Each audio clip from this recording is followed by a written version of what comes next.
Bonjour à tous, bienvenue à ce webinaire sur l'immobilier à mission, la raison d'être dans l'immobilier, comment la société à mission et le label Bicorp peuvent aider à accélérer la transition du secteur vers la ville durable. Donc je suis Elisabeth Laville, fondatrice d'Utopie. Je suis ici avec Patricia Cortijo, qui est directrice conseil en charge des activités en lien avec ce secteur, et tous les intervenants que je remercie de s'être mobilisés ce matin.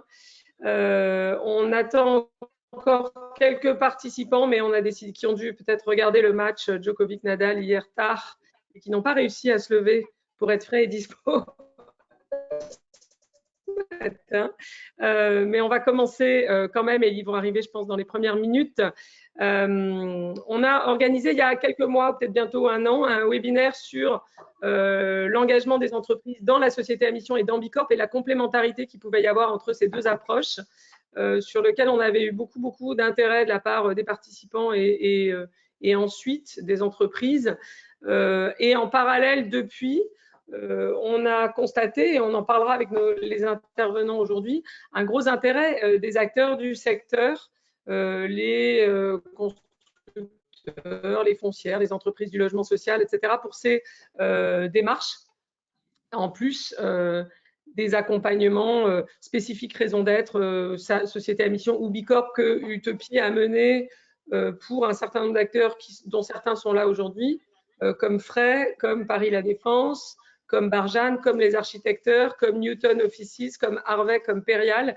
Et donc, on s'est dit avec Patricia que ça pouvait être utile de rééditer ce webinaire de manière plus ciblée sur un secteur qui semble quand même particulièrement dynamique sur ces questions, pour mieux comprendre les motivations des dirigeants et des entreprises au regard des spécificités et des enjeux du secteur. Je rappelle que, par exemple, dans le label Bicorp, la certification Bicorp, c'est un des 3 secteurs avec l'éducation et la finance qui bénéficie d'un questionnaire d'évaluation dédié avec, de mémoire, 4 business models à impact spécifiques au secteur. Donc, on va parler de tout ça aujourd'hui avec beaucoup de témoignages d'entreprises engagées qui représentent les différents métiers de l'immobilier, puisque, comme le disait La Rochefoucauld, rien n'est aussi contagieux que l'exemple. Donc, c'est ce qu'on a voulu faire ce matin. Et je vais céder la parole à Patricia pour l'introduction à la table ronde, je crois. Oui, on voulait juste partager en introduction quelques chiffres, en effet, mais en écho à ce que disait Elisabeth sur le fait qu'en France, en particulier, il y a une dynamique assez forte du secteur de l'immobilier sur le statut de la société à mission, puisque à l'échelle de la France, c'est le 4e secteur qui est engagé en fait dans cette entreprise, sans intégrer les entreprises qui ont défini leur raison d'être, qui ne sont pas pour l'instant sociétés à mission. Voilà, avec une croissance très forte du secteur en 2020 notamment. Donc ça représente 7%, enfin le secteur représente 7% des entreprises de sociétés à mission en France. Et puis une dynamique donc plus internationale. Donc le mouvement français est encore pas aussi visible, mais une dynamique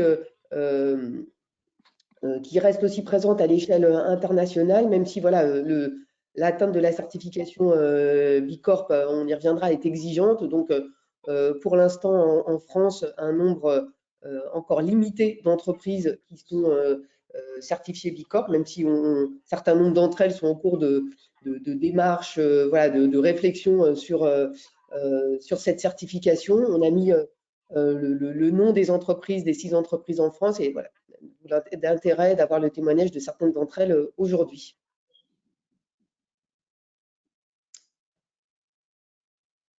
Elisabeth, je te redonne. C'est moi qui dois. Oui, bah non, mais ça c'est rapidement pour refaire un point sur ce qu'on avait initialement évoqué dans ce séminaire et les réflexions qu'on a sur la complémentarité entre au moins ces deux démarches, société à mission et Bicorp. On en parlait un peu avec les intervenants en attendant le lancement du webinaire, et sachant qu'évidemment tout ça embarque aussi, comme le disait Patricia, les entreprises qui redéfinissent leur raison d'être sans opter à date, sans avoir opté à date pour la société à mission. Je rappelle que dans la loi Pacte, il y a 3 étages, et dont un deuxième étage qui est la possibilité, par exemple, de mettre simplement une raison d'être dans ses statuts sans assortir ça d'objectifs associés, d'obligations de gouvernance, etc., de reporting.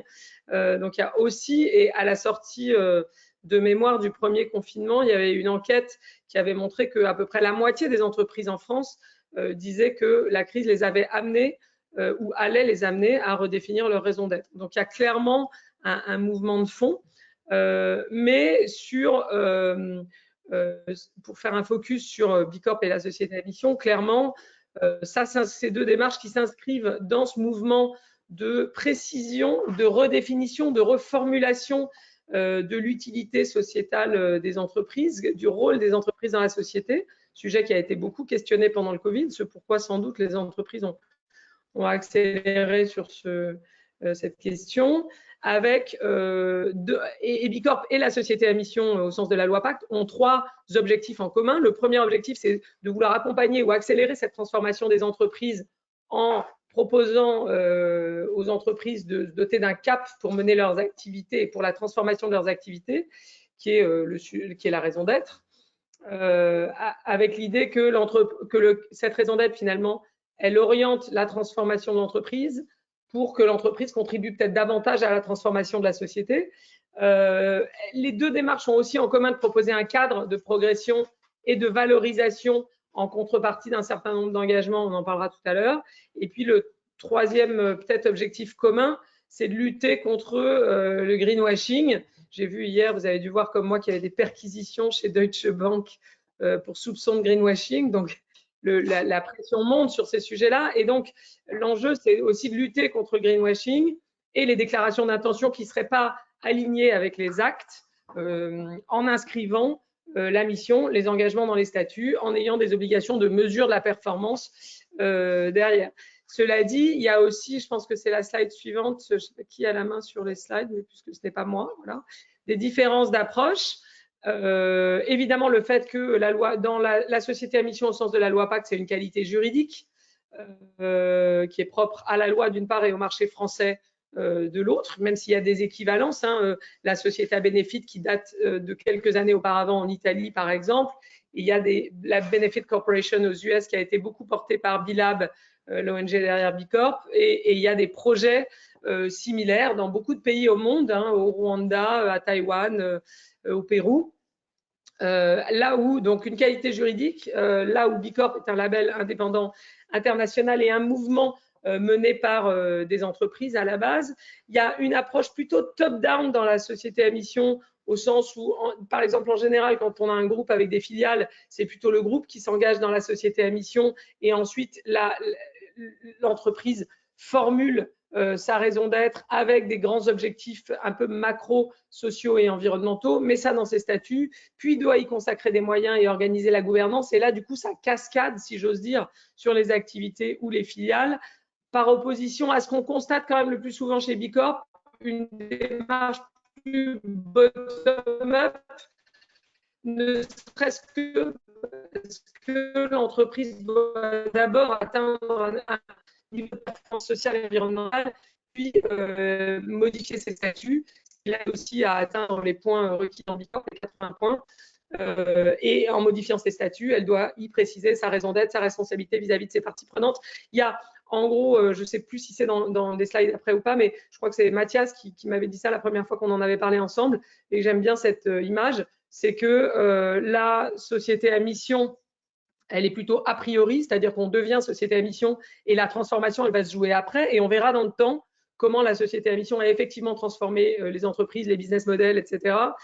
Si certains perdent la qualité de société à mission, par exemple, on est encore un peu trop tôt pour le dire, là où Bicorp est plutôt a posteriori, parce qu'il faut déjà avoir atteint un niveau de performance pour devenir Bicorp. Ce en quoi, d'ailleurs, les 2 démarches sont assez complémentaires. Et ensuite, évidemment, dans la loi Pacte, on a l'audit par les OTI tous les 2 ou 3 ans sur les objectifs qu'on a choisis. Dans le cas de Bicorp, on a un audit par l'ONG Bilab tous les 3 ans sur la base du référentiel du BIA, qui est le questionnaire Bicorp.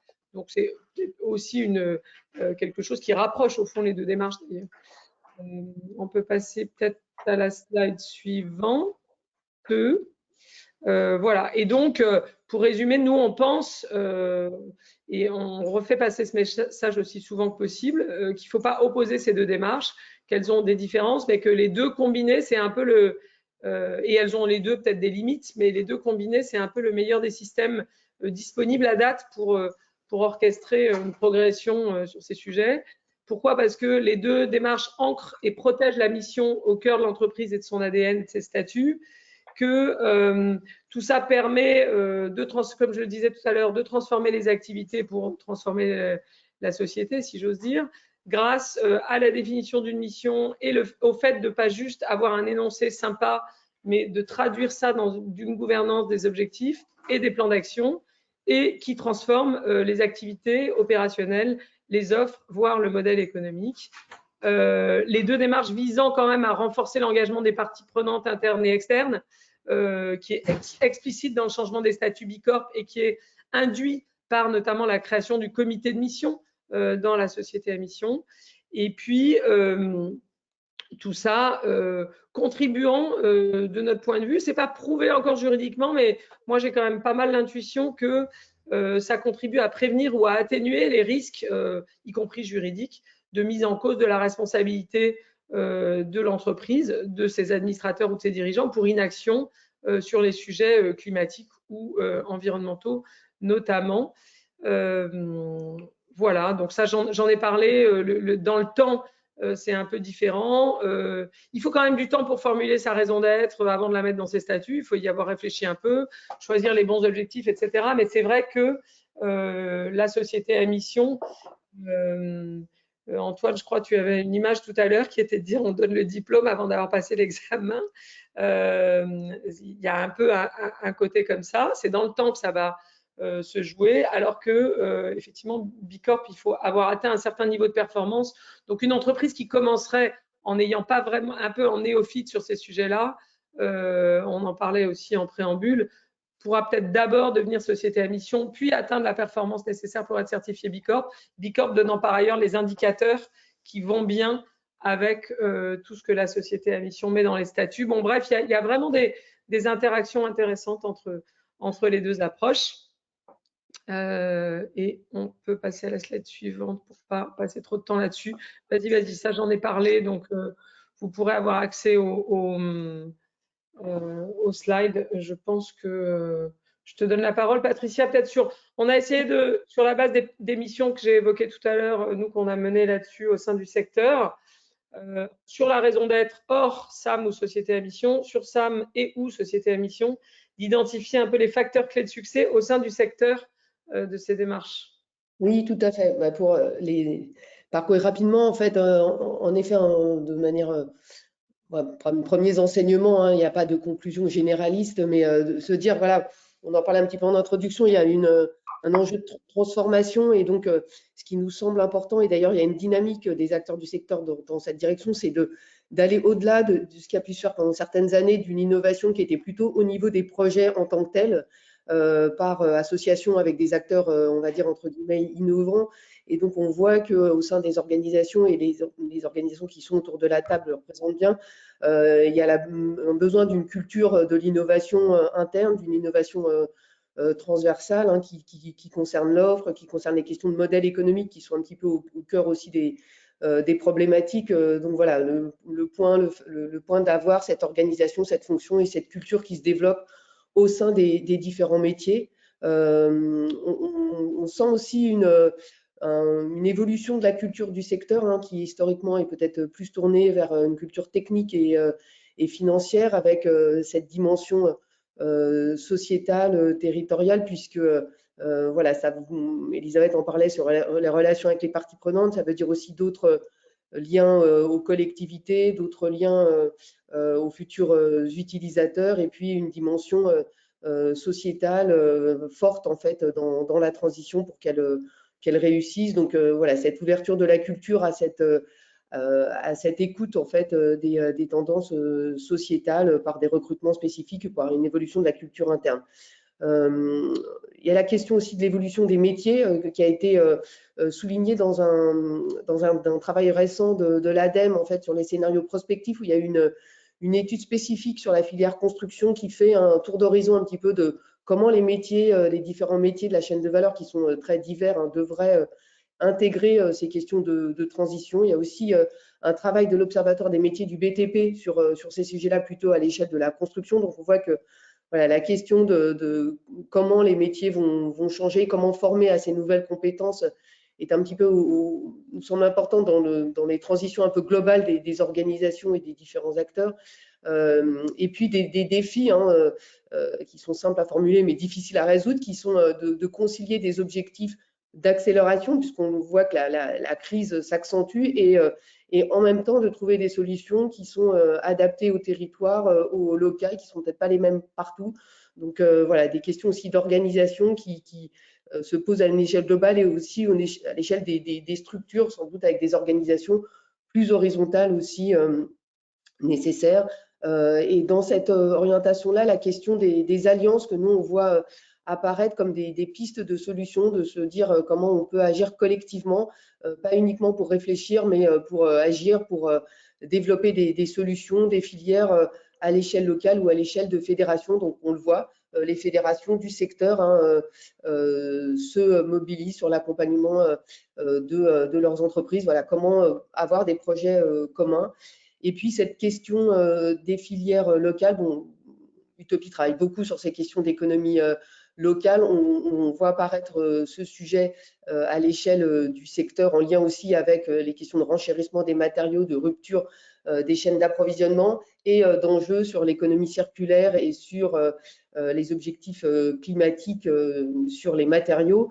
Donc voilà, c'est ce défi qui reste à résoudre, de la structuration et de la mobilisation de tous les acteurs sur des filières plus locales. Et puis pour revenir sur la question de la raison d'être, en effet, le constat qu'on fait, c'est qu'on est sur un secteur qui est face à une diversité de problématiques, de thématiques, hein, qu'elles soient environnementales ou sociétales.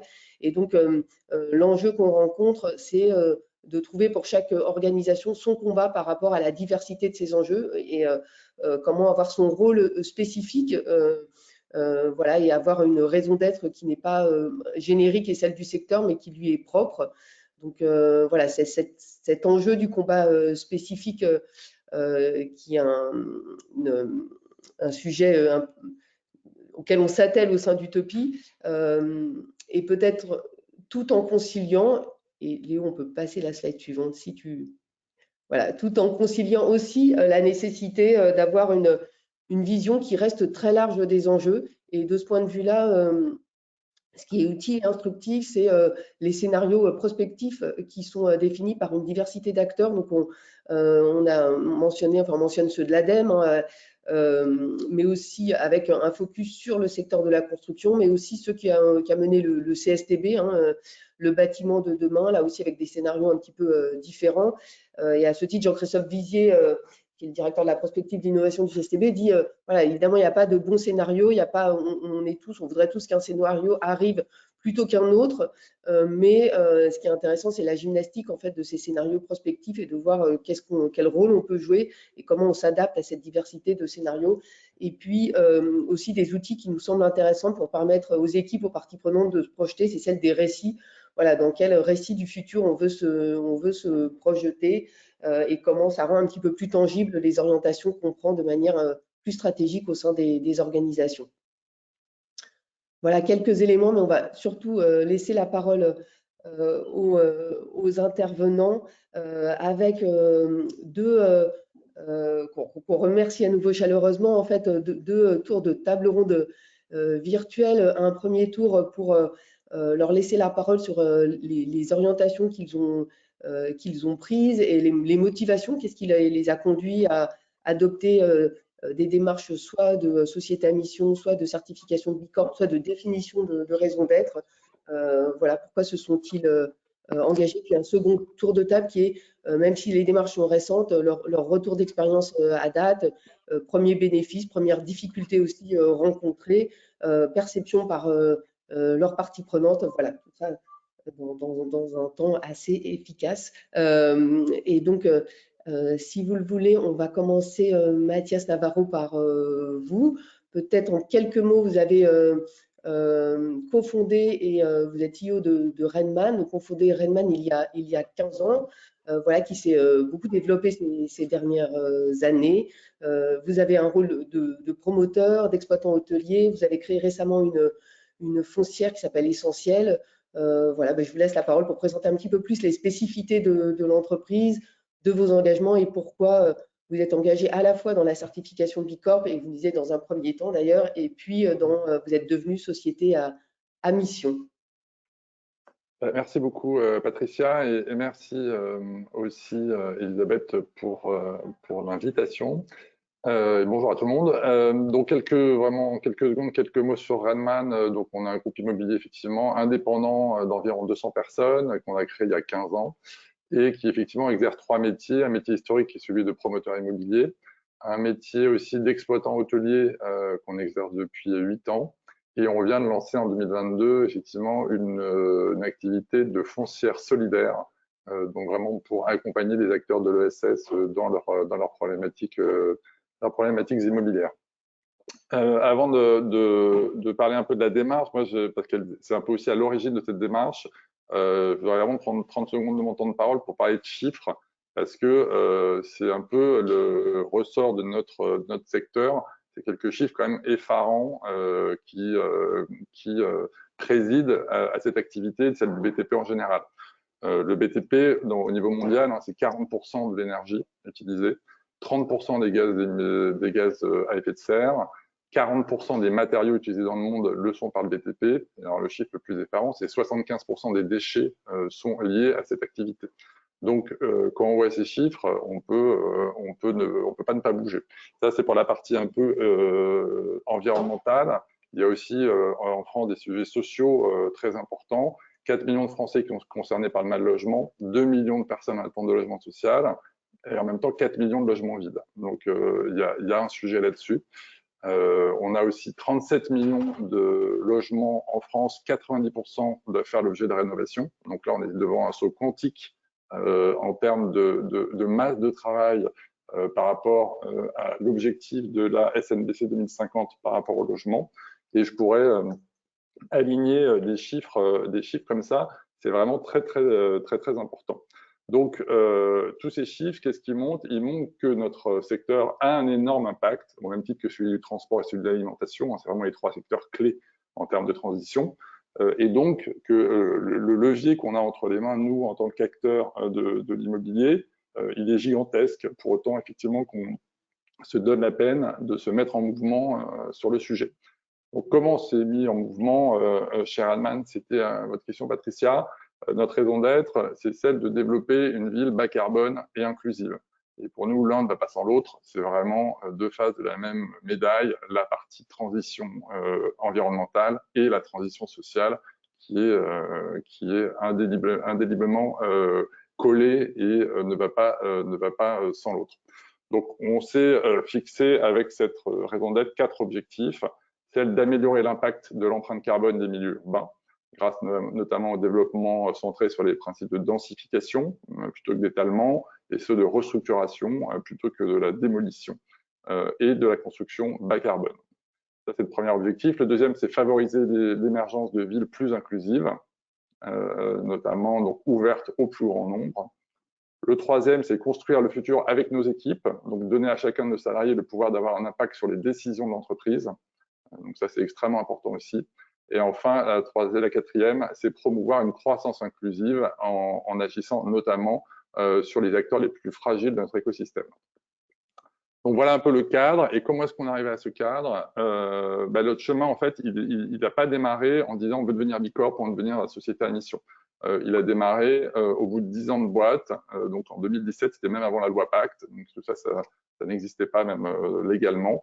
Et on s'est demandé, voilà, ça fait 10 ans qu'on mène cette boîte avec mon associé. On s'est posé plusieurs jours, plusieurs semaines ensuite à se dire pourquoi on veut continuer à bosser ensemble, quels sont nos moteurs, pourquoi on bosse ensemble, qu'est-ce qui nous fait peur et surtout, quels sont nos combats. Et c'est vraiment en se posant et en s'ouvrant un petit peu qu'on a défini un peu ce qu'on voulait faire de cette structure et où est-ce qu'on voulait l'emmener pour les 10 années suivantes. Et j'en ai parlé un petit peu d'ailleurs avec avec Elisabeth, en fait, notre raison d'être, on l'a pas inventée, on l'a vraiment exprimée. On s'est dit, tiens, on ouvre le capot et qu'est-ce qu'on est, qui on est, et pourquoi est-ce qu'on veut avancer dans cette direction. Donc, c'est ce travail, c'est dans ce sens-là, en tout cas, que le travail a été fait. Et une fois que la raison d'être avait été révélée et partagée, bien évidemment, avec nos équipes, on a commencé à mettre en cohérence notre organisation, notre stratégie et nos actions. Et ça, c'est un énorme travail, hein. Moi, je mesure le travail que ça doit être pour une entreprise de plusieurs milliers de salariés, parce que déjà, pour une entreprise de notre taille, ça a été quelque chose d'assez imposant. Et c'est dans ce cadre qu'on a commencé à entendre parler de Bicorp début 2020, via nos amis notamment de Big Mama, de Spark News. Et les axes qu'on avait intégrés dans notre démarche, qui était vraiment la démarche environnementale et sociétale, a été finalement c'est confronté et c'est avéré être parfaitement conforme au BIA qu'on a commencé à ouvrir, qui est quand même un objet un peu non identifié, un peu compliqué pour ceux qui l'ont pratiqué. Et c'était une sorte d'évidence. Et on a profité du premier confinement pour entamer cette démarche et devenir Bicorp. Voilà. Et c'est dans un deuxième temps vu qu'on avait effectivement intégré cette raison d'être, qu'on a fait la démarche également de devenir entreprise à mission, qui est effectivement une démarche complémentaire, mais je ne vais pas y revenir. Vous l'avez parfaitement expliqué dans l'introduction. Mais voilà, je pense qu'il faut vraiment intégrer le fait que le secteur de l'immobilier porte finalement une part extrêmement importante de la situation, mais aussi des solutions. C'est d'ailleurs pour ça que la SNBC 2050, elle donne à ce secteur des ambitions extrêmement importantes. On doit réduire de mémoire 95% notre empreinte d'ici 2050. Et c'est pas pour rien, c'est que tous les outils sont sur la table. Il n'y a pas de rupture technologique qu'on attend, tel un avion à hydrogène, que sais-je. Tout est sur la table. On sait aujourd'hui construire des bâtiments passifs. On sait, la seule chose, c'est un changement d'échelle. Et donc, il y a une simple volonté, je dirais, qui commencera par le politique, mais je pense qu'on y reviendra tout à l'heure. Voilà, il y a besoin de tout se mettre en mouvement pour pouvoir arriver aux ambitions qui sont celles qui doivent être celles du secteur de l'immobilier.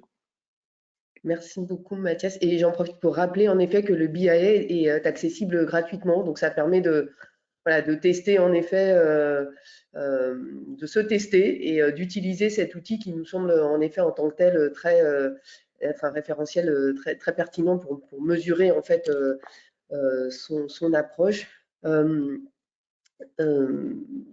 Antoine Frey, pour vous passer la parole et vous présenter aussi en quelques mots. Vous êtes le président directeur général du groupe Frey. Donc le groupe Frey a été tout d'abord en 2007, vous allez sans doute y revenir, mais produit et créé en fait un premier concept de retail park écologique qui s'appelait Green Center, et vous avez ensuite développé de nouveaux concepts avec le shopping promenade. Vous avez innové aussi en mettant en place un groupement forestier, afin de sécuriser l'approvisionnement, d'accompagner la structuration de la filière.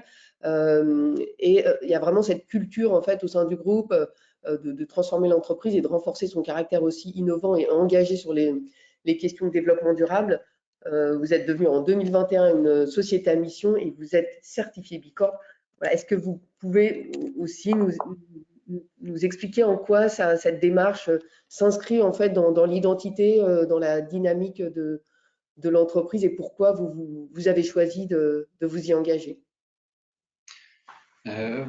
Pourquoi on s'y est engagé? Parce que nous, on cumule un peu chez Frey le pire de tous les mondes. Non seulement on fait de l'immobilier, mais en plus de ça, on fait de l'immobilier pour servir la grande consommation. Donc, c'est probablement ce qu'il y a de pire. Je pense que pire que nous, il y avait probablement que vendeurs d'armes, de glyphosate ou trafiquants d'organes. On n'en avait pas forcément conscience parce qu'on avait l'impression de faire tout un tas de choses très bien. On a livré les premiers retail parks certifiés haute qualité environnementale dès 2008. On faisait plein de trucs super. Et puis un jour, je me suis retrouvé face à une dame qui militait pour une association environnementale contre un de nos projets. Cette dame, elle m'a un peu séché parce qu'elle m'a posé une question. Elle m'a dit, mais monsieur, mais pourquoi est-ce que vous construisez ce centre commercial? Et j'étais comme un con parce que j'avais rien d'intelligent à lui répondre, à part lui dire, bah, écoutez, parce qu'en fait, c'est ce que je fais de mieux, pour gagner de l'argent, et puis parce que j'adresse un marché, je réponds à un besoin, et donc voilà pourquoi je le fais. Donc j'avais rien d'intéressant à lui répondre, et ça m'a énormément agacé parce que j'avais le sentiment que on était plutôt des gens bien et qu'on faisait plutôt le bien autour de nous. Donc, on s'est remué et on a décidé en fait de formaliser un certain nombre de choses que l'on faisait depuis un certain temps, mettre en place des outils de mesure et aussi des outils de progrès pour ne plus faire de toute cette démarche une façon de s'excuser d'avoir une activité profitable, mais en faire le cœur de la stratégie de la boîte. J'ai au sein du conseil d'administration de Frey un type assez remarquable qui s'appelle François Lemarchand, qui est le fondateur de Nature et Découverte, et qui m'a dit, mais tu devrais rencontrer, il y a une nana super qui s'appelle Elisabeth Laville, il faut que tu la rencontres. Donc, je ne vais pas faire la pub d'Elisabeth, mais donc on s'est rencontrés et on a décidé simultanément de devenir entreprise à mission et aussi d'aller chercher cette certification B Corp, parce qu'on avait le sentiment que devenir entreprise à mission, ça n'était factuellement à l'instant T qu'un engagement pieux, mais que ça ne donnait pas à toutes nos parties prenantes un niveau de preuve tangible de notre engagement ESG. Donc pour moi, ces deux démarches, elles sont absolument indispensables pour faire taire les cyniques, parce qu'il ne faut pas perdre de vue qu'on a autour de nous beaucoup de cyniques qui pointent du doigt de façon assez désagréable toutes les démarches positives que les entreprises peuvent prendre pour inscrire leur activité dans une démarche plus vertueuse. Donc le B Corp, c'est un moyen aussi de faire taire les cyniques et on est vraiment content d'avoir fait les deux. Voilà. Voilà en quelques mots. Je n'ai pas expliqué qui était Frey. Frey, c'est une société d'investissement immobilier cotée qui est à la fois aménageur, développeur, investisseur, gestionnaire et animateur de lieux de commerce en Europe. Voilà. Merci beaucoup. Merci. Pour changer pas si c'est de secteur, mais d'objet, je vais passer la parole à Aurélie Crespo, qui est directrice marketing, qualité, marketing et communication au sein de Domo France. Donc, Domo France, Aurélie qui en parlera, mais c'est une entreprise sociale de l'habitat qui gère à peu près 40 000 logements, un peu plus de 40 000 logements, surtout en Nouvelle-Aquitaine, qui fait partie du groupe Action Logement et qui a été la première entreprise sociale de l'habitat et entreprise du logement social, à ma connaissance, certifiée B Corp à ce jour, voilà, au sein d'un monde particulier qui est celui du logement social. Donc voilà, Aurélie, c'est un petit peu la même question de qu'est-ce qui a motivé en fait ce choix au sein de Domo France. Merci pour l'invitation. Je suis comme mes petits camarades. Je suis ravie d'être là et c'est extrêmement important de pouvoir échanger, de voir les histoires aussi de construction. Et je crois que ça tient beaucoup à l'histoire aussi des dirigeants. Mathias et Antoine, vous êtes des DG. Francis Stéphane, notre DG, est également vraiment partie prenante de la RSE avec notre président Philippe Rondeau. Et je crois que l'impulsion vient et la volonté vient vraiment de cette initiative. Donc en effet, Domo France, c'est une entreprise sociale pour l'habitat. On porte un intérêt général qui est notamment la création de logements abordables et on accompagne les salariés dans les mutations et les évolutions professionnelles sur le territoire. On accompagne cette mobilité. On produit 20% du logement social en région Nouvelle-Aquitaine et que ça fait de Domo France un acteur quand même relativement important. Avec 710 collaborateurs, on en parlait aussi tout à l'heure, les tailles, c'est vrai que c'est important puisque ça il faut qu'on fasse bouger les lignes, donc c'est pas évident. Je mesure moi l'impact aussi comme Mathias qu'on peut avoir dans ce secteur et en fait être dans ces secteurs d'activité et pouvoir faire bouger ces secteurs qui sont vitaux. La construction, on aura toujours besoin de logements. Donc l'immobilier et les lieux de vie, et les lieux de retrouvailles sont importants. Ça n'a pas de prix. La démarche de Domo France, elle commence par la démarche RSE, elle commence par une démarche d'amélioration continue vers 2016 avec des normes ISO, des référentiels. Et j'imagine que c'est aussi le cas pour plusieurs acteurs. Et ce qui est intéressant, donc ISO 50001 sur l'énergie, 9001 sur la satisfaction client, également NF Habitat en 2020.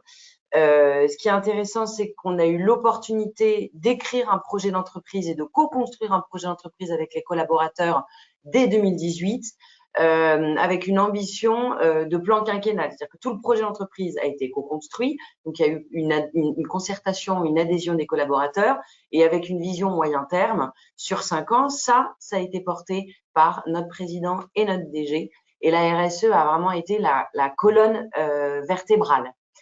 Donc avant, du coup là aujourd'hui on n'avait pas encore de Bicorp.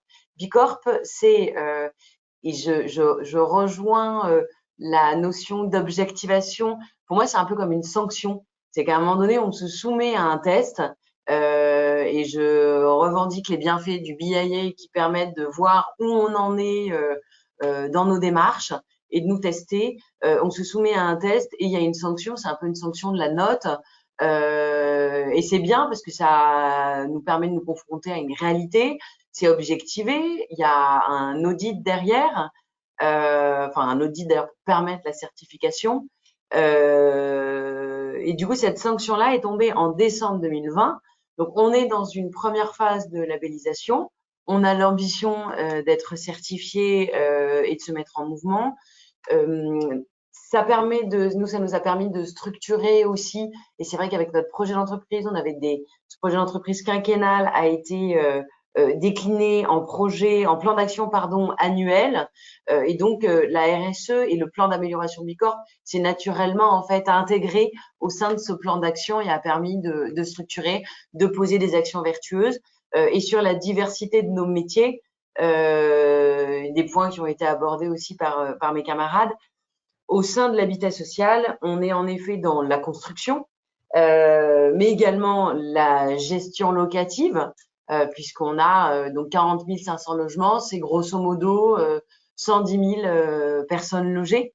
Donc avec l'exigence, avec ces notions de précarité aussi énergétique, ces notions de service.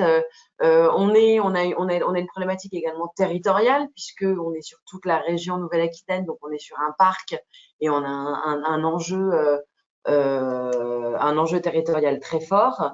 Et je pousserai sur je trouve l'un des challenges de ces démarches qui est non pas l'animation, mais bien l'engagement des collaborateurs, arriver à faire prendre, on joue avec, c'est en résonance avec les appétences personnelles, mais il faut arriver à mettre tout ça en musique aussi d'un point de vue professionnel, avoir des actions. Donc voilà, c'est un peu le périmètre, les enjeux, ce qui nous motive, ce qui nous occupe. Et je note déjà plein d'idées de ce qu'on s'est dit ce matin, donc je vais continuer. Je serais ravie en tout cas de répondre aux questions s'il y en a, il y en aura, j'espère forcément. Merci Aurélie. Alors, je vais donner la parole à Vincent Rez. Vous êtes directeur développement durable, innovation, communication de Novaxia. Novaxia est une société de gestion d'actifs immobiliers créée en 2006. Avec, en 2018, une accélération sur les questions de RSE. Vous avez lancé une stratégie globale d'investissement à impact. En 2019, Novaxia a créé un fonds de dotation en faveur de l'urbanisme transitoire et en 2020, vous êtes devenu société à mission. Voilà, même question. Quelle est la vision de Novaxia sur les questions de responsabilité sociale et de développement durable? La spécificité au sein du monde des créateurs, des gestionnaires de fonds et pourquoi avoir choisi en fait la société à mission? Merci beaucoup. Merci aussi à Utopie pour cette table ronde. Alors, Novaxia a à la fois la branche société de gestion, donc on a un métier d'investisseur, immobilier pour compte de tiers, pour le compte d'investisseurs particuliers principalement. Et puis, on a un autre métier qui est le suivi de développeurs immobiliers où on travaille systématiquement en partenariat avec des promoteurs pour faire des projets dits de recyclage urbain, donc de renouvellement de la ville sur elle-même à partir de friches ou de bureaux obsolètes. Donc, on a ces deux métiers, à la fois une société de gestion d'investissement et un métier de développeur immobilier. Vous l'avez dit, il y a eu tout un tas d'étapes qui ont été initiées depuis plusieurs années par Novaxia, qui a notamment commencé en 2015 avec les concours Réinventer Paris, le premier concours Réinventer Paris, où il y avait une compétition féroce et il y avait un signal qui était plus faible du tout, qui était l'un des clients pour le coup, qui était la mairie de Paris, disant je suis prêt à accorder du foncier, à choisir du foncier, pas uniquement en fonction du montant du chèque d'achat, mais en fonction des innovations sociales et environnementales. Et tout ce que ça implique pour une mairie en 2015, pour sacrifier en fait des euros à court terme pour de l'impact extra-financier, ce que ça implique en termes d'acceptabilité, ce que ça implique en termes de demande des citoyens aussi, puisque derrière il y a les citoyens, impliquait qu'il y avait un changement majeur pour avancer dans le domaine. Et Novaxia ayant le goût de l'innovation, on a fait tout un tas de partenariats avec des associations. On a au fond été un peu autre que l'acteur classique de l'immobilier, qui aujourd'hui ne serait pas par exemple Bicorp ou société à mission. Et on a vu que ça, non seulement ça marchait, que ça permettait de fidéliser les meilleurs collaborateurs, d'avoir les meilleurs clients et les meilleurs projets, et de développer tout un tas d'innovations. Et donc, pour nous, ça a commencé comme ça, avec toutes les étapes que vous avez décrites.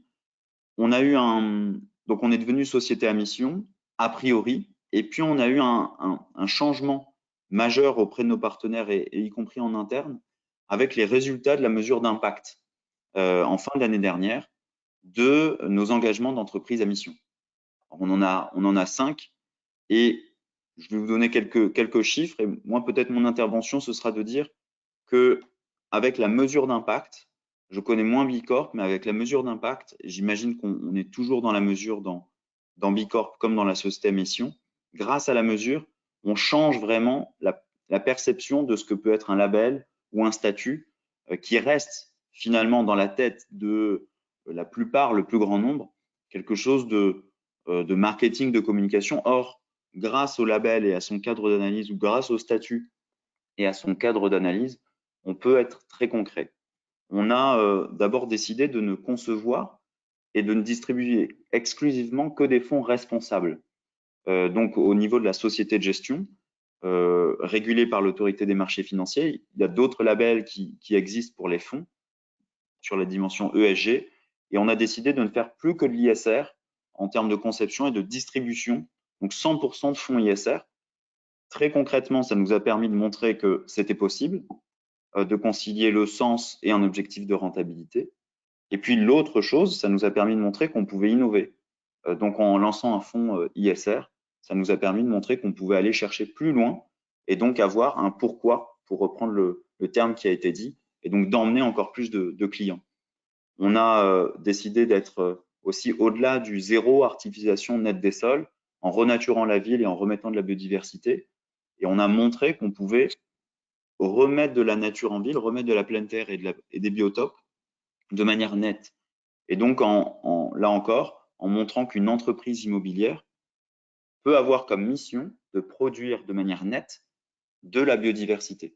Et là encore, ça a incarné cette mission. L'urbanisme transitoire, vous l'avez mentionné avec le fonds de dotation, qui est une pratique qui est de mettre à disposition gratuitement des bâtiments vides qu'on achète sans conditions suspensives. Et donc, on a une période de vacances entre 12 et 18 mois. On a des bâtiments qui sont souvent utilisables, des bureaux vides. Et donc, on les prête gratuitement à des associations comme le Secours Populaire. Et on le fait systématiquement. Et là encore, on montre que, pour reprendre le mot de Mathias Navarro, il n'y a pas besoin de rupture technologique majeure. Il faut se faire confiance et travailler dans une logique d'écosystème, de communauté. Et ça marche aussi. Et donc, l'occupation temporaire, l'année dernière, on a fait un tiers-lieu par mois de lancer. Et répondre à la pénurie de logement, désormais aussi développer des incubateurs dans le domaine des sciences de la vie. Et enfin, sensibiliser et associer le plus grand nombre à cette thématique du recyclage urbain qui est en train de prendre tout son sens à la faveur de la loi climat et résilience, de la Convention citoyenne pour le climat et des enjeux aussi de pénurie de logements. Merci beaucoup, Vincent. Beaucoup de sujets d'engagement. Sur cette premier tour, je vais laisser la parole à Pierre-Yves Guise, donc sur une approche plutôt à l'échelle d'un territoire, hein, puisque vous êtes le directeur général de Paris La Défense, organisme qui exerce des fonctions d'aménagement, de gestion, d'animation, de promotion d'un territoire qui est sur la Défense, mais aussi plus vaste que la Défense.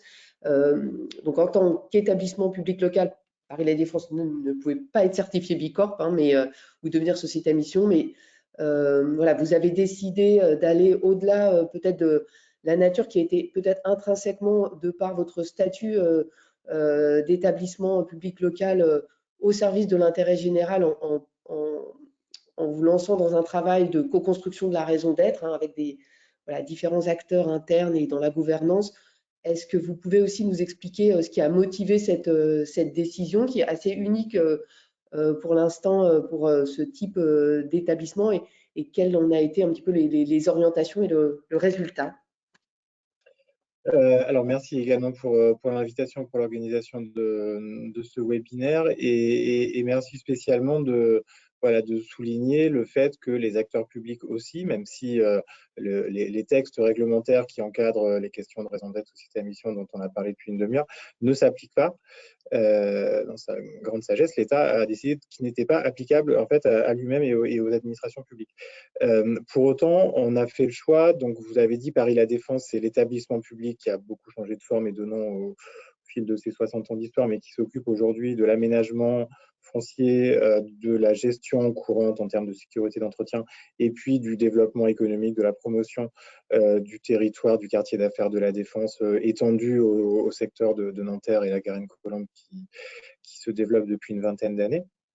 Donc on a fait le choix, alors que rien ne nous y obligeait, en tout cas sur le papier, de s'engager dans cette démarche et de faire comme si on était une société privée pouvant bénéficier des dispositions de la loi Pacte, en faisant donc voter par notre conseil d'administration en fin d'année dernière une raison d'être qui se résume avec l'objectif de devenir le premier quartier d'affaires post-carbone de dimension mondiale, rien que ça, et puis d'engager à partir de maintenant en fait une démarche de mesure, de suivi, de quantification de l'impact de notre action, puisque comme vous l'avez dit, même si en l'état actuel le référentiel, la certification Bicorp ne peuvent pas s'appliquer à l'établissement, on n'entend pas se soustraire à la responsabilité qu'implique cette raison d'être, et on n'entend pas, comme ça a été dit avant moi, se prévaloir du diplôme avant d'avoir passé l'examen. Donc pourquoi on a fait ça? De manière générale, pour être exemplaire et pour essayer d'être à la hauteur des ambitions que nous plaçons tous dans ce territoire, mais plus précisément parce qu'on se retrouvait, et pas seulement sous l'effet de la crise sanitaire, confronté à une crise de sens. Antoine Frey parlait tout à l'heure de l'impact et des interrogations qui pouvaient naître sur la vocation de l'activité d'une société comme la sienne. On pourrait dire la même chose au centuple pour un établissement public d'aménagement dont les statuts datent de la fin des années 50. Ils ont été toilettés à la marge, mais les missions que j'ai décrites, elles datent des années 50. L'outil, l'opération d'intérêt national, pour utiliser un peu de jargon administratif, date des années 50. Et a conduit à la création d'un quartier, d'un morceau de ville qui est d'une certaine manière représentatif de ce que la société, les entreprises, les salariés ont rejeté, ou en tout cas ont fortement mis en doute durant la crise sanitaire et même un petit peu avant, avec l'émergence depuis une vingtaine d'années des enjeux de ville durable qui étaient naturellement complètement absents des objectifs et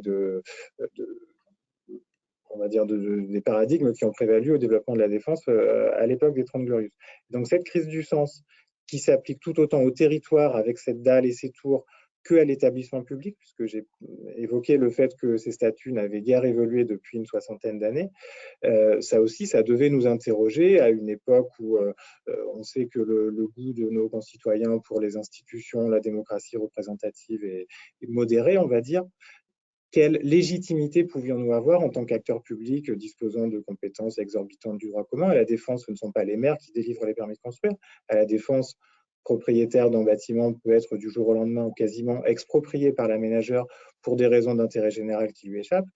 Comment on fait dans le contexte post-crise sanitaire et post-crise climatique, post-crise démocratique, toutes les crises qu'on peut imaginer, pour justifier et retrouver du sens et de la légitimité à une action publique volontariste sur un territoire comme celui-ci? Donc, plutôt que de recourir à un énième plan guide de développement, disons qu'on va faire tel tour à tel endroit et laver plus blanc que blanc, et en tout cas plus que nos prédécesseurs, on a fait le choix de se réinterroger plus fondamentalement sur le bien fondé et sur la raison d'être, puisque c'est le mot, de nos missions, aller au-delà de l'expression un petit peu légale et administrative de l'intérêt général qui figure dans nos statuts pour définir, et pour saluer bien entendu l'éclairage et le concours très, très soutenu qu'Utopie nous a apporté durant ces quelques mois de travail, pour donc avec Utopie, mais surtout avec toutes les parties prenantes du territoire, avec notre gouvernance, avec les entreprises, les salariés, tous les gens qui pouvaient estimer avoir voix au chapitre sur cette question, sur l'avenir de ce territoire, eh bien, définir cette vocation et ce sens à donner à l'avenir du développement de la défense, qui n'épuise pas naturellement le sujet, on pourrait y revenir, mais qui constitue en quelque sorte le tronc commun, le socle sur lequel on va essayer, peut-être plus modestement que par le passé, de construire l'avenir de la défense. Voilà un petit peu l'esprit de la démarche, et voilà, je l'espère, en quoi on essaiera de montrer que ça peut aussi s'appliquer et avoir du sens dans l'univers du secteur public et des administrations. Merci beaucoup, c'est très clair, merci.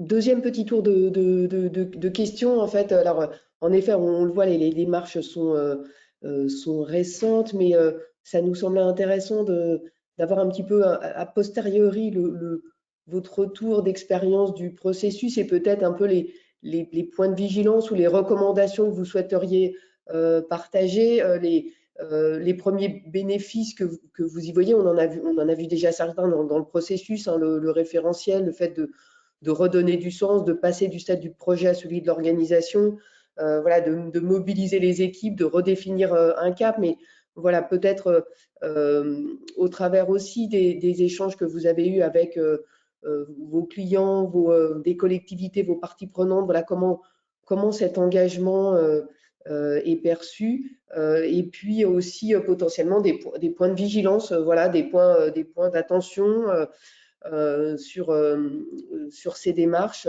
Et je vais aussi inviter les participants à ne pas hésiter à poser des questions. Donc, il y a un petit tableau à droite où vous pouvez, enfin à gauche, ça dépend.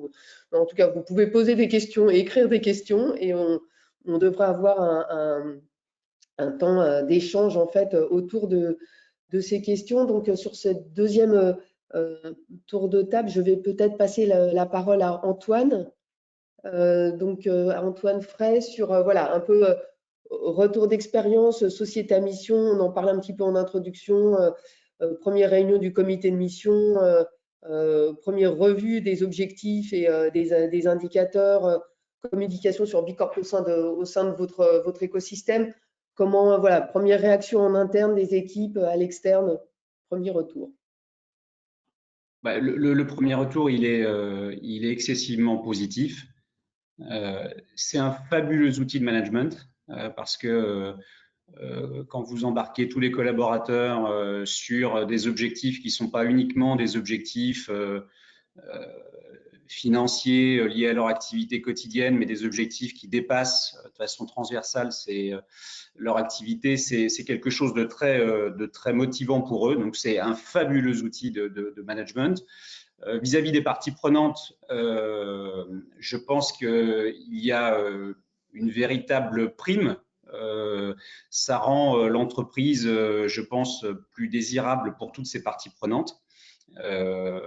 Et je pense qu'il y a une véritable valeur ajoutée à avoir fait partie des premiers à prendre ce chemin.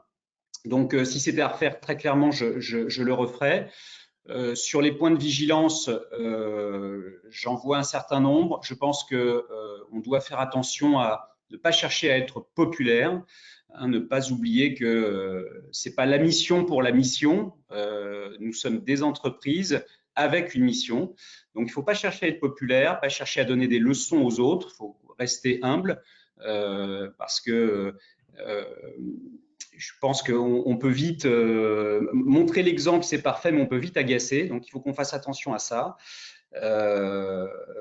Savoir avoir l'humilité de dire qu'on s'inscrit simplement dans une démarche de progrès et qu'on sera jamais parfait. Hein. La seule activité qui n'a pas d'impact sur l'environnement, c'est pas d'activité. Donc, je pense qu'il faut faire attention à ça. Et un dernier point de vigilance, je dirais, c'est hiérarchiser ses priorités. Parce qu'on se donne beaucoup d'objectifs. Alors, dans l'absolu, tout est important, hein, mais il ne faut pas perdre de vue que le plus important, c'est l'empreinte carbone de nos entreprises et que c'est donc sur cet objectif qu'on doit concentrer le maximum de nos efforts. Toutes les causes sont nobles, tous les autres objectifs sont nobles, l'inclusion, la parité, etc. Mais il ne faut pas perdre de vue que le plus important, l'enjeu le plus important, c'est le réchauffement climatique et donc nos émissions carbone. Voilà. Donc, en quelques mots, ce petit retour d'expérience. Merci beaucoup. Pierre-Yves, est-ce que vous voulez aussi nous partager un petit peu ce premier retour? Peut-être vous le disiez, enfin voilà, il y a eu toute une démarche collaborative avec un certain nombre d'acteurs internes de la gouvernance. Voilà, comment la démarche a été perçue, y compris peut-être par les élus. Et puis peut-être dire deux mots. Vous avez un des engagements qui concerne Bicorp, puisqu'en effet, la défense, il y a une dynamique entrepreneuriale forte. Donc, il y a la volonté du territoire de soutenir la mobilisation des entreprises sur cette certification. Voilà, je ne sais pas si vous voulez y revenir en quelques mots et puis partager un petit peu la perception de l'engagement du territoire, voilà, qui encore une fois est assez nouvelle au sein du monde des établissements d'aménagement. Oui, bien sûr. Alors, le premier retour, il est en fait assez identique à ce que vient d'exprimer mon prédécesseur. L'élan qui a été donné par cette raison d'être et cette dynamique collaborative est réel et très important et relativement inédit dans l'écosystème de la défense.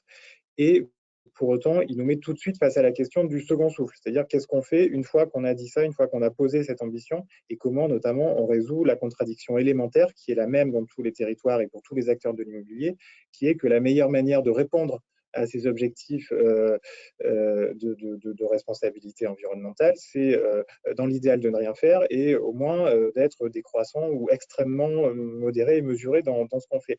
On sait qu'on travaille sur des territoires constitués, en tout cas c'est bien sûr le cas de la Défense, on est vraiment dans une problématique de régénération continue de la ville sur elle-même et donc ne rien faire nous exposerait à des risques qui ne sont sans doute pas des risques environnementaux, mais d'autres types de risques de déperdition économique et de perte d'attractivité, perte de cohésion sociale, tout ce qu'on peut imaginer. Et donc, le sujet auquel on va se trouver confronté, qui est gigantesque, mais qui est naturellement passionnant et qui est la clé de l'avenir de ce territoire comme de beaucoup d'autres, c'est de résoudre cette contradiction apparente entre l'enjeu tout simplement de minoration et de réduction de l'impact environnemental de nos activités et le fait que la machine est lancée, qu'on ne peut tout simplement pas l'arrêter. Comment on fait évoluer les choses, c'est toute la question. Après, donc un élément de réponse, et je rebondis sur ce que vous disiez, un élément de réponse très prometteur qu'on identifie, ça va être de pouvoir compter sur la mobilisation collective du quartier de la Défense et de tout l'écosystème économique, universitaire également et social qu'on peut trouver dans ce quartier. On avait perdu en fait depuis quelques années, quelques décennies, d'une certaine manière l'intérêt de la notion même de quartier d'affaires, c'est-à-dire que ce n'est pas forcément fondamental à l'heure du numérique et de la dématérialisation des échanges d'avoir tous les sièges sociaux des grandes banques de France les unes à côté des autres. Mais pour autant, on se rend compte que ces questions de responsabilité sociale, environnementale, de mobilisation collective peuvent redonner du sens à cette logique de place, à cette logique d'écosystème territorial. Et c'est ce qu'on va s'efforcer de faire donc, à nouveau avec l'accompagnement d'Utopie, en essayant de développer une politique territoriale orientée par les principes Bicorp, avec une démarche qu'on intitulera Paris La Défense Canby, où on incitera les entreprises qui ne sont pas certifiées à s'engager progressivement dans la démarche. On s'appuiera sur celles qui ont déjà fait ce choix pour montrer l'exemple et pour partager naturellement leur retour d'expérience et leurs bonnes pratiques. L'idée étant, comme je le disais, de retrouver en quelque sorte les bénéfices de cet effet cluster, de cette proximité entre beaucoup d'entreprises qui partagent pas forcément les mêmes enjeux économiques, mais qui partagent pour la plupart les mêmes préoccupations sociales et environnementales, pour construire cette dynamique collective et résoudre de manière pragmatique et progressive les problèmes et la contradiction un peu fondamentale que j'exposais tout à l'heure. Très bien, merci beaucoup. Aurélie, je te passe la parole, enfin, je vous passe la parole, sur un peu ce retour d'expérience, voilà, comment Bicorp est reçu au sein du secteur et plus localement, tu disais, oui, il y a pas mal d'échanges avec, en effet, les collectivités, voilà, quels sont les échanges que vous avez sur ce sujet. Et puis, je crois que vous avez pas mal échangé aussi avec d'autres entreprises certifiées Bicorp. Voilà, comment vous voyez l'intérêt aussi d'avoir une communauté d'entreprises avec lesquelles il est possible d'échanger de certification, mais aussi d'autres sujets. Merci Patricia. En premier point, je rejoins les propos d'Antoine sur cette notion de démarche de progrès, c'est-à-dire que le label, et vraiment je réutilise le terme de sanction, pour moi c'est une sanction, c'est aujourd'hui ce label a une certaine notoriété ou pas, c'est-à-dire qu'on est face aussi à un enjeu d'acculturation et de compréhension par les collaborateurs, par les parties prenantes, par les territoires également et les élus. Voilà, c'est une estampille, c'est un crédit, mais c'est pas une fin en soi. Donc on essaie d'expliquer ce qu'est Bicorp, on essaie surtout d'expliquer dans quoi nous on est engagé, cette notion on parlait de mouvement, c'est-à-dire que c'est pas figé, on se donne un cap, mais en même temps c'est en perpétuel mouvement, avec des plans d'action annuels, avec des échéances. On parlait tout à l'heure d'empreinte carbone. On a pour en effet objectif et ça va se faire, d'établir notre bilan carbone. Donc on voit bien qu'il y a quelque chose qui se construit au fur et à mesure. Moi je note que c'est un levier assez fort, marque employeur. C'est-à-dire que je ne sais pas si les gens se réveillent un jour en se disant mais moi j'ai envie de faire du logement social et ce sera ma carrière. Je suis pas sûre, c'est en train de bouger parce que dans les préoccupations des nouvelles générations et puis pas que, des quarantenaires également, il y a cette notion de sens qu'on veut redonner et c'est vrai que c'est intéressant, c'est des choses qu'on commence à mettre en avant. On sait aussi pourquoi, enfin voilà, moi je sais pourquoi je me lève le matin et je mesure le bénéfice de notre action. Donc ça aide pour recruter, pour attirer l'attention. Ça ne veut pas dire qu'on va transformer l'essai. Après, on a quand même tout à prouver tout à prouver et à mettre en œuvre. Je pense que ça nous stimule parce que ça permet de créer un plan d'action, une structuration. Donc ça stimule. En fait, ça crée des filtres. Ça crée des filtres sur les démarches d'innovation et de sourcing. Parce qu'en effet, il y a plein d'expérimentations qui sont mises en place dans une logique un peu parfois scientifique et universitaire, c'est-à-dire que l'expérimentation n'est pas toujours un succès et c'est tout le bénéfice d'une expérimentation. Et puis parfois, ça se transforme en modèle. On fait une expérimentation, ça marche une fois, ça marche deux fois, et on permet à tout le secteur aussi de pouvoir bénéficier de cette innovation. Donc il y a quelque chose et tu vois, et du coup on arrive sur cette notion de communauté. Je pense que aujourd'hui on travaille plus seul. Il y a vraiment un changement de paradigme. On travaille avec nos partenaires, on travaille avec notre secteur. Les succès des uns peuvent devenir les succès des autres. Je trouve que parfois oui, on peut se sentir seul parce que je parlais tout à l'heure du portage et de l'impulsion donnée par la présidence, la direction générale et le conseil d'administration, mais il faut aussi que ça descende. Il faut que les collaborateurs puissent s'approprier ce qu'on fait. Donc, c'est la connaissance du label, mais c'est surtout pouvoir faire remonter les initiatives. Certains se font aider, d'autres se font, voilà, d'autres sont seuls et se font pas aider par des cabinets. Partager aussi avec la communauté, ça permet d'avoir des retours d'expérience, de voir les écueils, de pouvoir construire, de peut-être que certaines idées vont marcher ou pas. Moi, je mesure voilà, cet écosystème, les bienfaits. Il faut pas se perdre non plus là-dedans parce qu'on a quand même un business à piloter. Donc, on mesure aussi le temps qu'on met, qu'on investit là-dedans. Mais oui, je vois pas mal de bénéfices. Et encore une fois, je pense que c'est, pour moi, l'enjeu aujourd'hui, c'est d'engager. On n'est surtout pas dans une notion d'animation de la démarche RSE. Et je le dis d'autant plus qu'on a lancé lundi dernier, il y a 2 jours, notre quinzaine RSE pour la 2e édition. Et on a poussé les choses. C'est vraiment arrivé du terrain. On a complètement changé la manière de procéder par rapport à la première édition. Et on est vraiment dans cet engagement. Notre chance, c'est que tout le monde en fait est concerné. C'est-à-dire que ce qu'on vit aujourd'hui est quand même juste fou et qu'on est tous concernés, que ça résonne avec les appétences personnelles et que ça veut dire que je note moi j'ai vu des profils et j'ai vu des personnes s'impliquer, s'investir, apporter des idées, alors que peut-être parfois leur domaine d'expertise n'est pas spécialement mature encore dans la démarche, mais ça résonne avec leur appétence personnelle. Et ça, pour moi, c'est la force du sujet, quoi. Et je pense qu'en effet, il n'y a pas de règle. On compose au fur et à mesure, on apprend en marchant, on se trompe, on réessaye, et en fait, on est transparent. Enfin, c'est ce qu'on essaye de faire. C'est pas grave de se planter, il faut le dire. Et au contraire, il y a des retours d'expérience, on va pouvoir s'améliorer. Je crois que pour moi, c'est l'enseignement, mais donc il faut faire preuve d'humilité aussi. Oui, c'est la prise de risque. Ce que tu disais, c'est que la communauté Bicorp peut-être fait école, enfin, sur l'intérêt de créer ces échanges, cette ouverture avec d'autres, tout en étant vigilant, comme le soulignait Antoine Fraisse, sur voilà, le temps, la mobilisation et le fait, la nécessité de fixer des priorités, parce qu'en effet, ces sujets sont larges. Je passe la parole à Mathias Navarro sur le retour, cette fameuse question du retour d'expérience et puis de recommandations et de conseils, et puis éventuellement, oui, peut-être des petits points aussi de vigilance à partager. Pardon, j'avais coupé mon micro. Je rejoins beaucoup de ce qui a été dit. Je pense que la clé, mais c'est aussi le plus gros écueil, en fait, c'est la sincérité de l'engagement.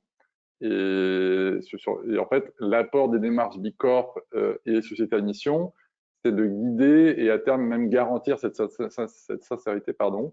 Et du coup, ça ira avec la durabilité de l'engagement. Et ça, c'est hyper important parce que c'est effectivement dans le temps qu'on verra où on se place. Par exemple, chez Renman, en interne, par exemple, le sujet du bas carbone, il s'est traduit bien évidemment par notre façon de voyager, par notre façon d'acheter, par l'évolution finalement de tout notre écosystème. On a vraiment fait bouger notre écosystème en lien avec Bicorp.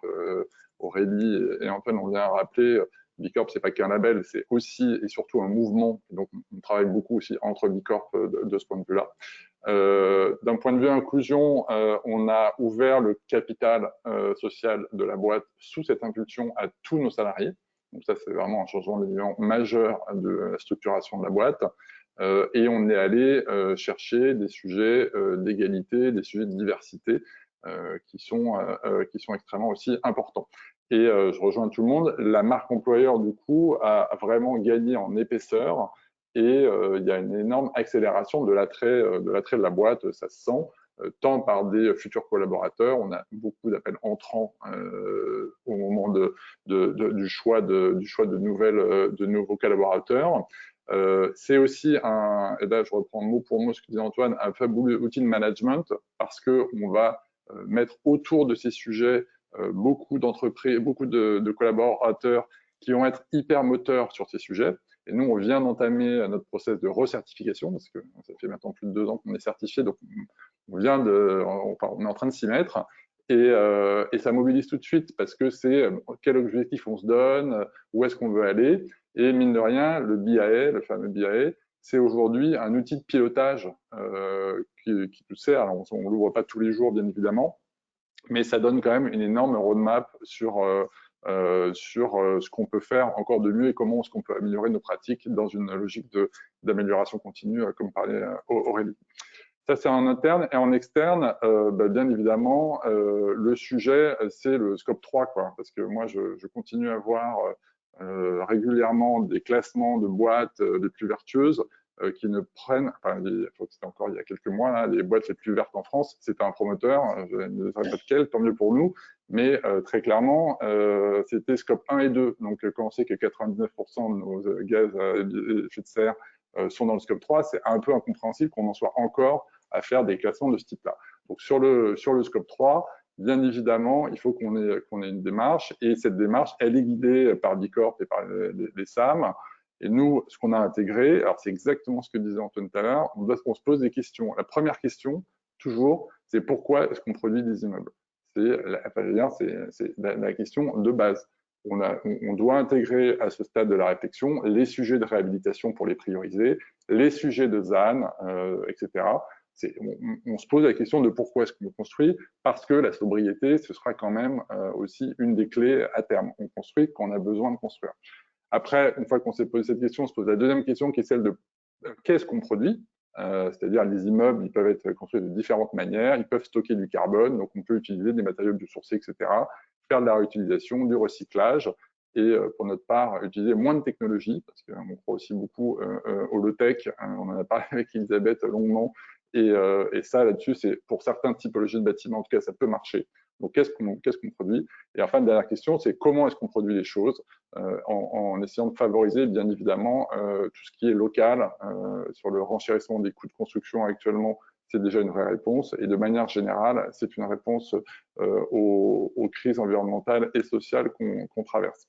Donc voilà, donc nous, en interne, en tout cas, on s'est appliqué une grille de critères. On a une quarantaine de critères qui est une grille d'amélioration de nos opérations. Et donc, certains de ces critères sont impératifs, bien sûr, et d'autres, ils visent à améliorer nos opérations quand on les peut.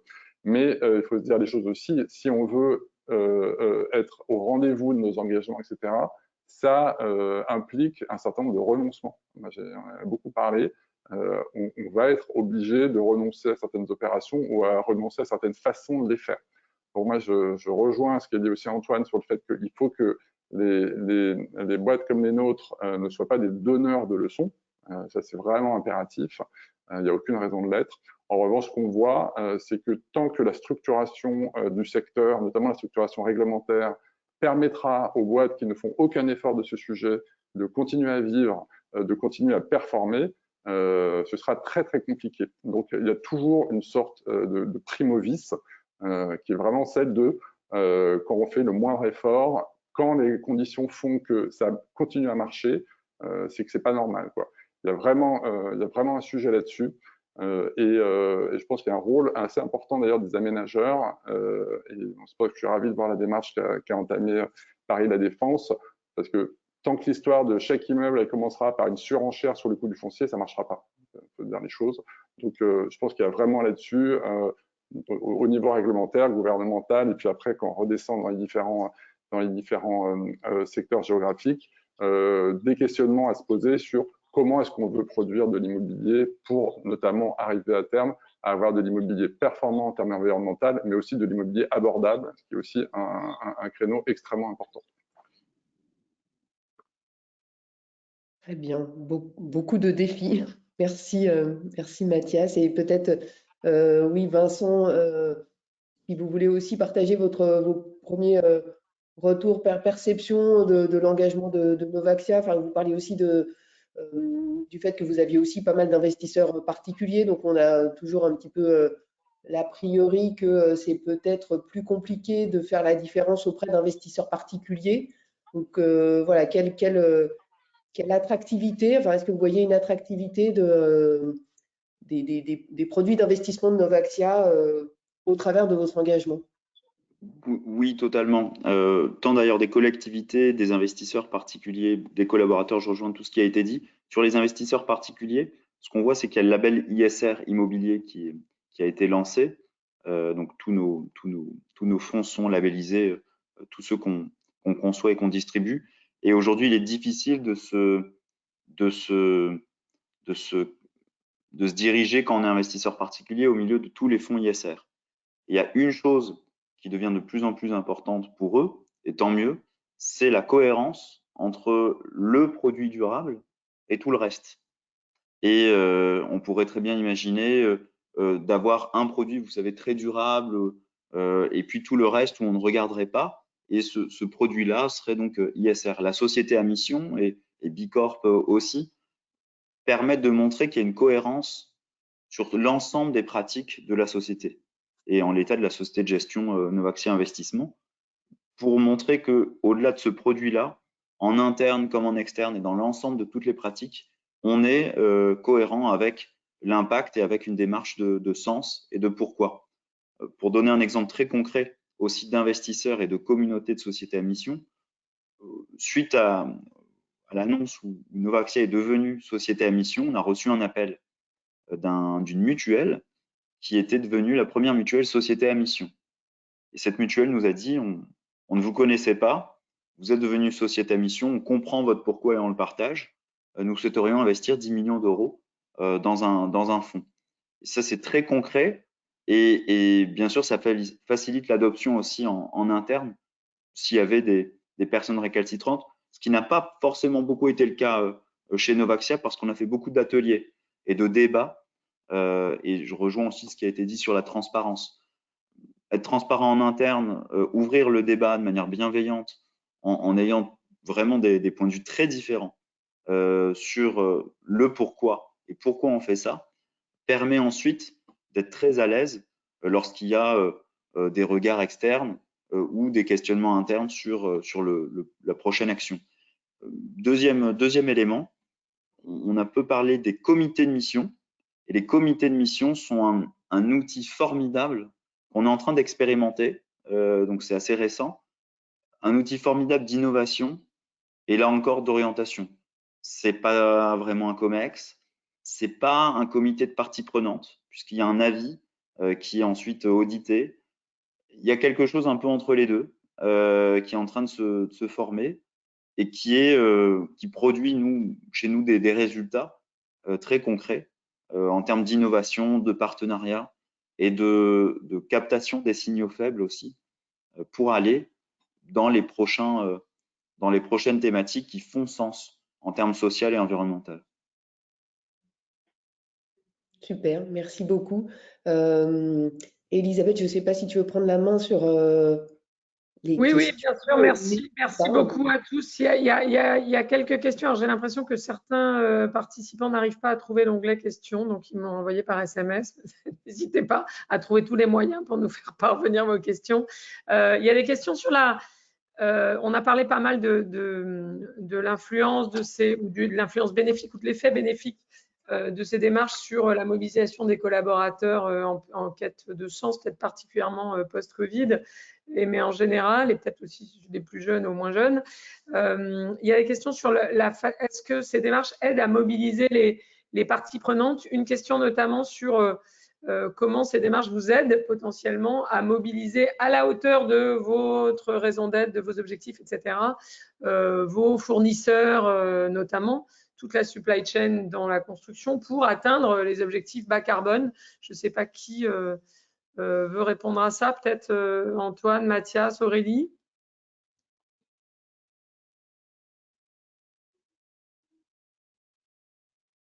Le premier qui veut. Ouais, personne se bat pour parler. Bon, je vais tenter, mais encore une fois, voilà, je pense pas qu'on soit complètement mature aujourd'hui sur les parties prenantes, c'est-à-dire que au sein de Domo France, on est bien entendu en train de mobiliser et en train d'échanger avec les parties prenantes en externe, mais il y a aussi les parties prenantes internes. C'est vrai que là, j'ai l'impression que nous, on est dans cette étape encore de mobilisation forte, mais et je parle vraiment d'engagement des parties prenantes internes qui, pour moi, est plus que clé. Il y a des échanges, bien entendu, qui sont en train d'être faits. On est en train de concrétiser les choses, mais c'est pas fait. On parlait, je crois que c'est Mathias qui parlait notamment tu parlais d'achat responsable. À un moment, voilà, ce sont des projets qu'on est en train de mettre en place, qui sont pas encore matures, mais oui, c'est vraiment pierre après pierre. Et la partie prenante, en effet, nécessite aussi, on parlait de transparence, mais nécessite en effet de pouvoir prouver nos dires et prouver les premières avancées. C'est aussi de la com, c'est-à-dire que c'est aussi notre métier, c'est arriver à formaliser et à faire savoir ce qu'on fait de bien, ce qu'on met en place pour aussi avancer et améliorer. Pour moi, c'est tout l'enjeu. Je pense qu'il faut vraiment le formaliser, mais ça se fait petit à petit. Mais enfin, ça passe obligatoirement par du process, quoi. Sinon, c'est de la com. Et c'est un peu induit en fait aussi par ça fait un peu longtemps, mais le BIA a des questions par rapport à ces sujets sur les parties prenantes, sur leur distance, sur le localisme en fait des parties prenantes qu'on peut avoir. Donc il y a forcément des objectifs par rapport à ça. Nous, comment on l'a fait? On a mis déjà en place une charte par rapport à nos intervenants, mais en revanche, on n'est pas parti du principe qu'on allait changer tout le monde du jour au lendemain et mobiliser X personnes en interne pour changer toutes nos parties prenantes. En revanche, à chaque fois qu'on est amené à changer quelque chose, des sujets les plus importants ou moins importants, on se pose toujours la question de savoir est-ce qu'il existe un intervenant Bicorp dans ce domaine, et si oui, est-ce qu'on peut l'approcher pour voir est-ce qu'on peut bosser ensemble ou pas. Et ça va vraiment sur tous les sujets. D'ailleurs, très récemment, j'ai appelé Elisabeth, on a fait notre séminaire à Marseille, on voulait avoir des polos à Amman, et bien évidemment, on s'est dit, on ne va pas se retrouver avec des polos faits au Bangladesh, et j'ai appelé Elisabeth pour savoir avec qui on pouvait bosser.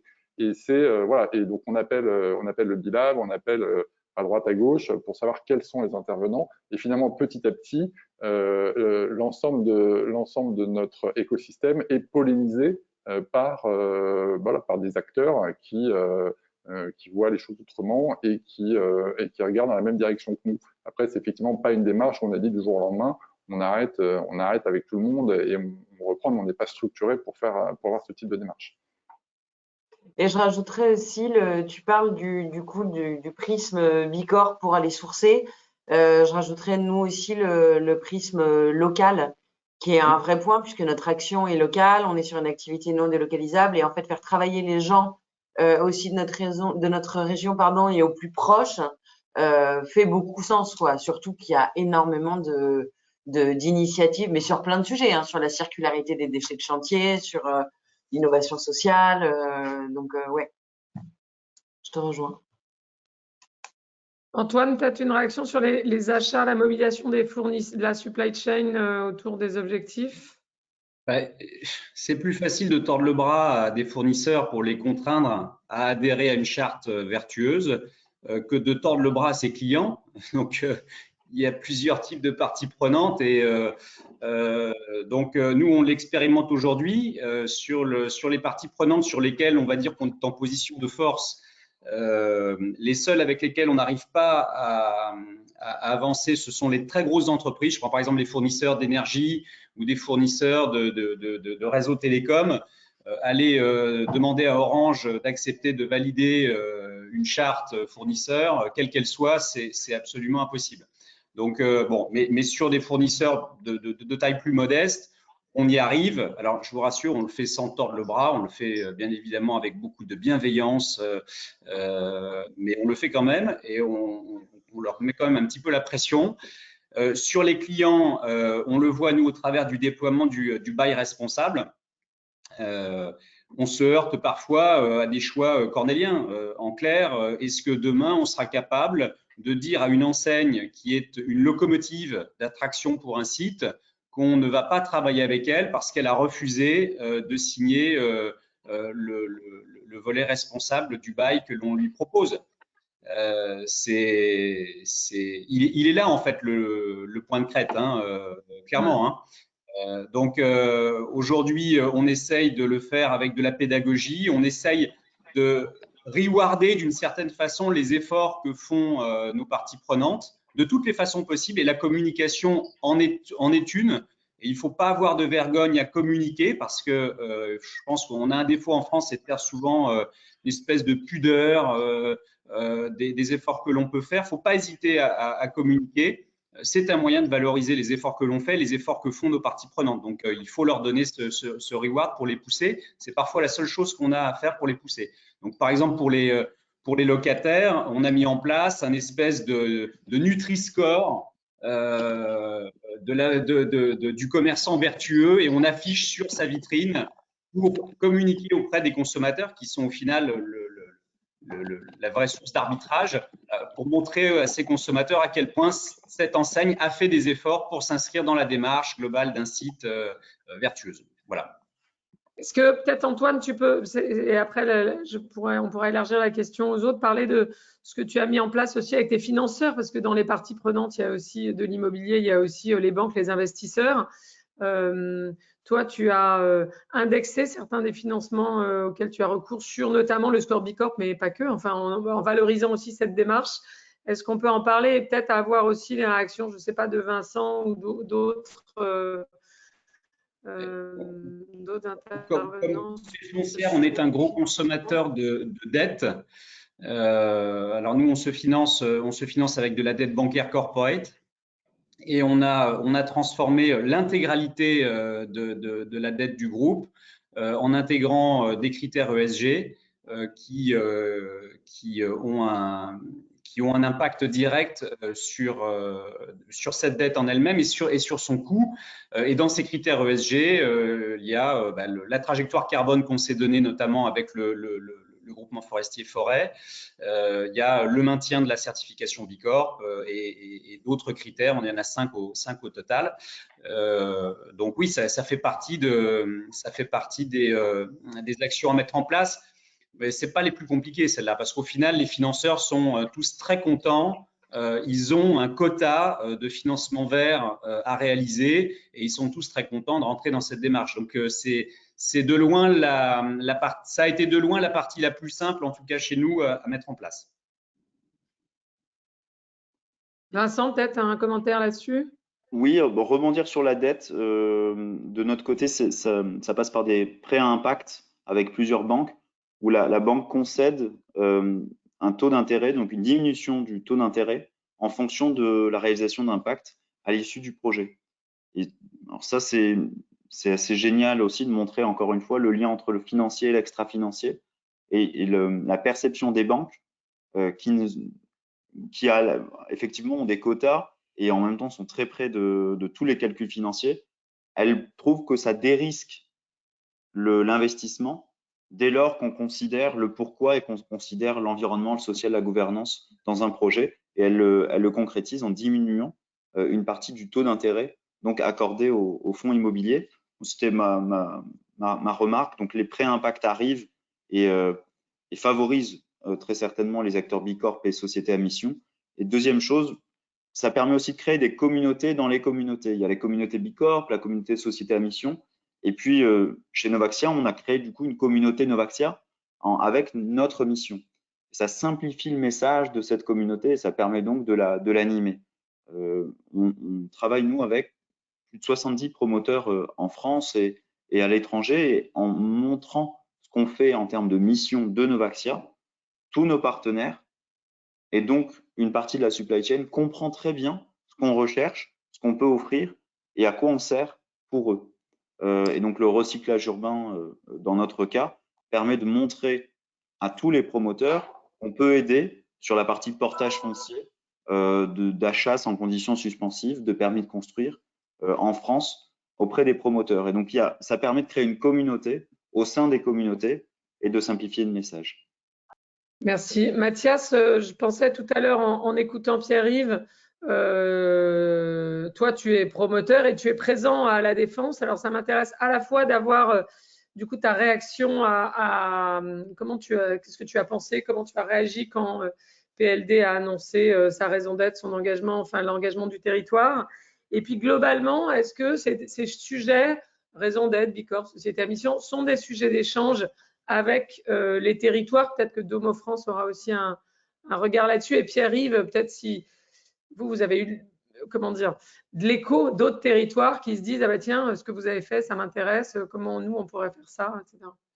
Non, mais bien sûr, la démarche de PLD, on l'a regardée de très près dès qu'elle a été communiquée. C'est hyper intéressant pour un territoire, d'autant plus de cette taille, de partir sur cette démarche qui, je sais, est une démarche très volontariste. C'est-à-dire que les choses, notamment pour des territoires de bureaux, parce que l'avenir de Paris La Défense, c'est beaucoup plus de mixité, mais aujourd'hui, c'est quand même aussi beaucoup de bureaux et il y a un véritable enjeu sur cette typologie d'actifs. Donc, c'est hyper intéressant. Voir un peu comment ça se concrétisera.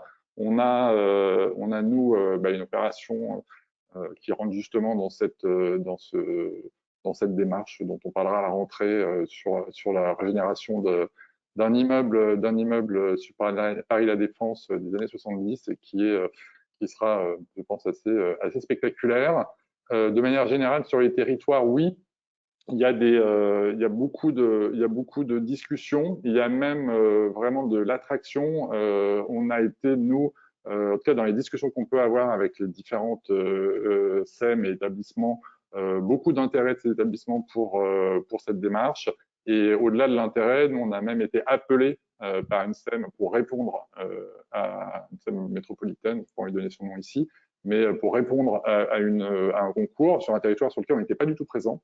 Donc, on n'avait pas l'intention spécifiquement d'y répondre. Et on a fini par gagner cet appel d'offres.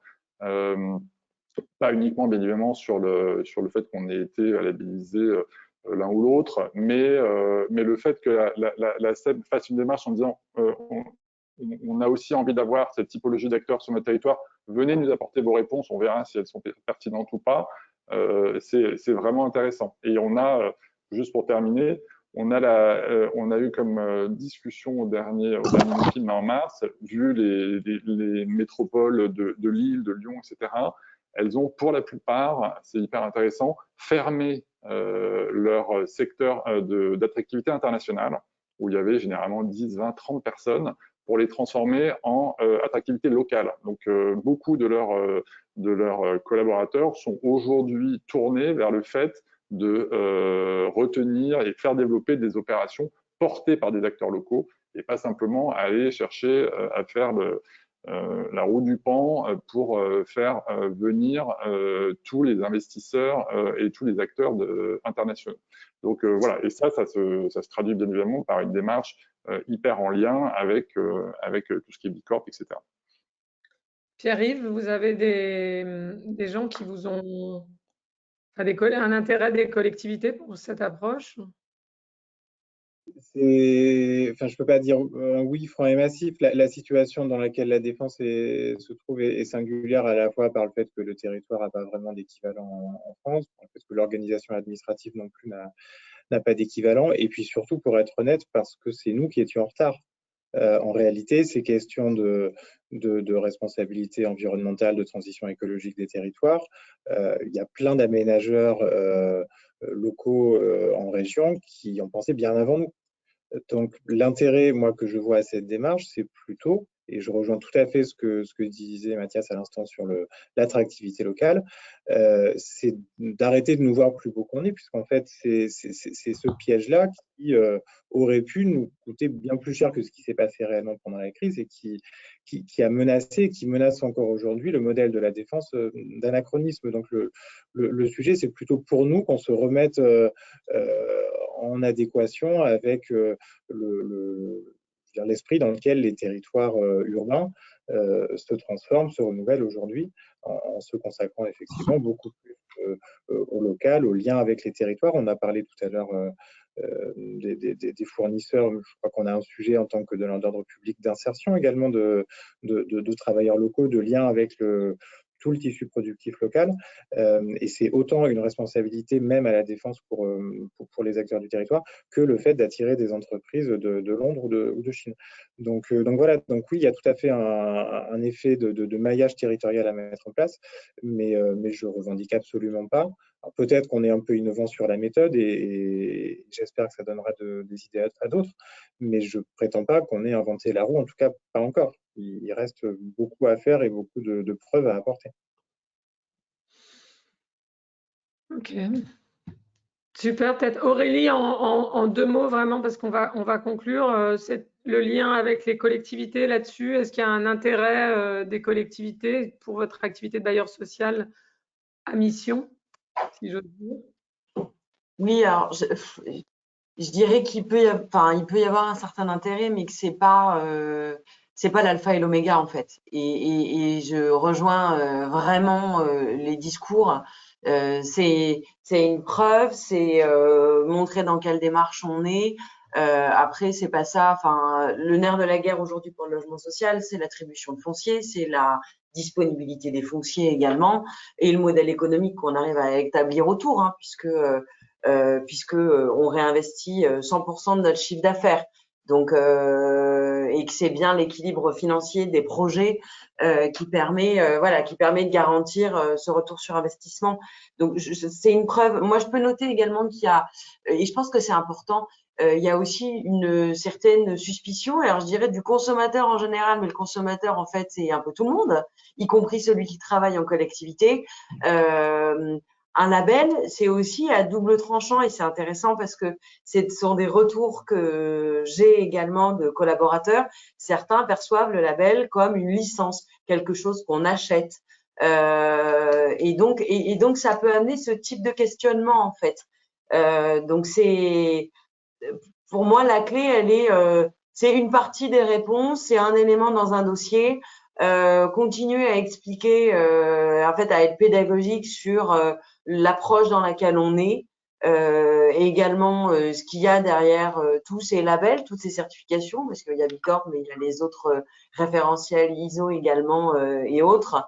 Donc voilà, je crois que ouais, c'est une partie de réponse, quoi. C'est une preuve.